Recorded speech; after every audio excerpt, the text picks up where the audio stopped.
Hello guys, আসসালামু আলাইকুম। সবাই কেমন আছেন? আশা করি সবাই ভালো আছেন।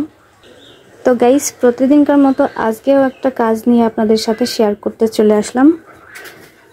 তো সেইটা হচ্ছে গাইস, এটা হচ্ছে আমার রান্নাঘর, আমার মাটির ছোট্ট একটা রান্নাঘর। এই ঘর থেকে হচ্ছে বাইরে আমাদের এই রান্নাঘরটা। এই চুলাতেই হচ্ছে আমি প্রতিদিন রান্না করি। তো আজকে আমি হচ্ছে এই ঘরটাকে পরিষ্কার করতে আসলাম, ভাবলাম এই কাজটাও না হয় আপনাদের সাথে শেয়ার করা যাক। তো প্রথমে হচ্ছে আমি এই কালিগুলো ছেড়ে নিছি, অনেক প্রচণ্ড পরিমাণে কালি হয়েছে দেখেন। আসলে মাটির ঘর তো অল্প দিনেই ময়লা হয়ে যায়, আর এই চুলা হচ্ছে খড়ি দিয়ে জাল দেওয়ার কারণে ভেঙে যায়, যার কারণে আজকে হচ্ছে এই ঘরটাকে পরিষ্কার করে লেপে দেব। তো সেই কাজটাই আপনাদের সাথে শেয়ার করব। দেখেন প্রচুর পরিমাণে ময়লা জমে গেছে চারপাশে। আসলে গ্রামের মানুষ আমরা, এই কাজগুলোকে শেয়ার করতে আমাদের কোনো লজ্জা নেই। প্রথমে আমি কালিগুলো ঝাড়ছি, দেখেন প্রচুর কালি হয়েছে। কত কালি, কত পরিমাণ যে কালি হয় বলার বাহিরে। দেখেন একদম পুরুট হয়ে গেছে কালিতে। এগুলো ঝেড়ে এখন আমি সব পরিষ্কার করে নেব। এই চুলাটা হচ্ছে আমার খুবই প্রিয়। আমাদের ঘরেও চুলা আছে, গ্যাসের চুলা, ওইটা আমি একদমই ব্যবহার করি না। গ্রামের মেয়ে আমরা, তো এই মাটির চুলাই ব্যবহার করে আসছি, এবং কি আমার গ্রামে বিয়ে হয়েছে, এখানে এসে এই মাটির চুলাতে আমি রান্না করে খাই। আমার গ্যাসের চুলাতে রান্না করা তেমন একটা পছন্দ না। তো গাইস, আপনারা আবার ভাবতে পারেন যে এইগুলো আবার দেখানোর কারণ কি? আসলে এগুলো দেখানোর একটাই কারণ, আমার লাইফের যে বাস্তব জীবন, আমি যা যা করি সেটাই আপনাদের সাথে শেয়ার করি। এতে আমার লজ্জার কোনো কিছুই নাই। আপনারা বলতে পারেন যে মাটির ঘর, সেগুলো আবার দেখাচ্ছে। আসলে বিষয়টা এরকম না। আমরা তো আসলে কি বলবো, সেই রকম পজিশনের মানুষ না, কিংবা বলতে গেলে গরিব মানুষ। এক কথায় যাকে বলে গরিব মানুষ। আমার এই পেজে আমি আমার বাস্তব লাইফে যা যা করি সেটাই আপনাদেরকে দেখানোর চেষ্টা করি। এই চুলাটার বয়স আনুমানিক অনেক বছর হয়ে গেছে, 7 বছর এরকম। তারপরেও আমি এটাকে যত্ন করে রেখেছি। তো গাইস, আপনাদের সাথে কথা বলতে বলতে আমার এই ঘরটি পুরোপুরি ঝাড়ু দেওয়া হয়ে গেছে দেখেন। আর গাইস, এই তো দেখুন আমার এই রান্নাঘরের মাটির দেওয়ালগুলো ভেঙে গেছে।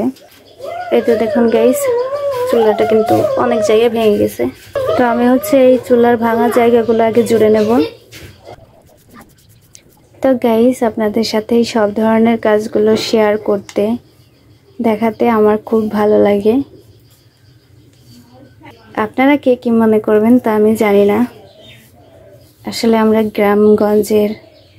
গ্রামের সহজ সরল মানুষ, আমাদের কাজের মধ্যে সেরকম একটা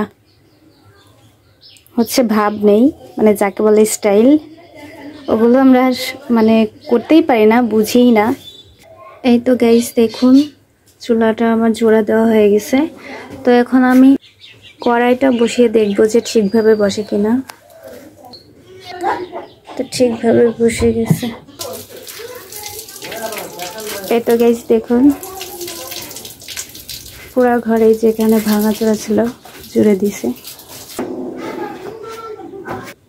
এই তো গাইস দেখুন, আমার এই ছোট্ট মাটির চুলাটা কত সুন্দর হয়ে গেছে, আর কোথাও একটু ভাঙাচোরা নেই।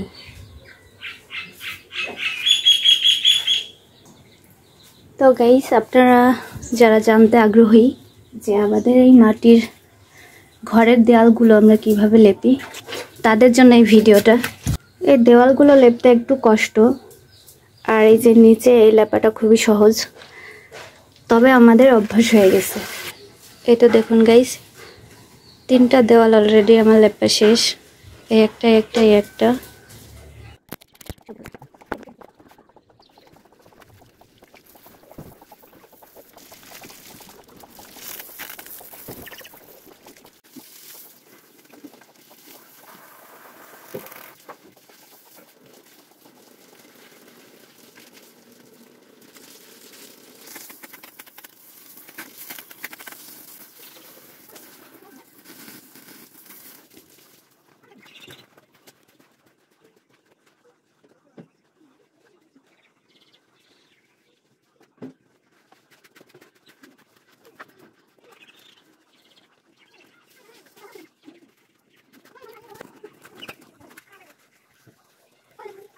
তুমি কি করো? এই যে গাইস বাবুর আব্বু কি করতেছে দেখেন। এই তো গাইস আমার মাটির রান্নাঘর লেপা শেষ। আর এইদিকে দেখুন বাবুর আব্বু কি করতেছে, গাড়ি গোসল করাইতেছে। আমার এত কাজ কাম রয়েছে আর তুমি আটকে দিছো গাড়ি দিয়া, সব কিছু ধুতে হবে। তো গাইস এটা দেখুন পুরো ঘরটা লেপা শেষ। আর এদিকে দেখুন চুলাটা আগে শুকিয়ে গেছে, কারণ সকালে রান্না করছি, এখন অবধি হচ্ছে ছাইয়ের মধ্যে অনেক আগুন ছিল, প্রচণ্ড গরমের জন্য শুকিয়ে গেছে। তো গাইস আজকের ভিডিওটা এই পর্যন্তই। অতি সাধারণ একটা ভিডিও দেখালাম আপনাদেরকে। আপনারা সবাই ভালো থাকবেন, সুস্থ থাকবেন। আল্লাহ হাফেজ, আসসালামু আলাইকুম।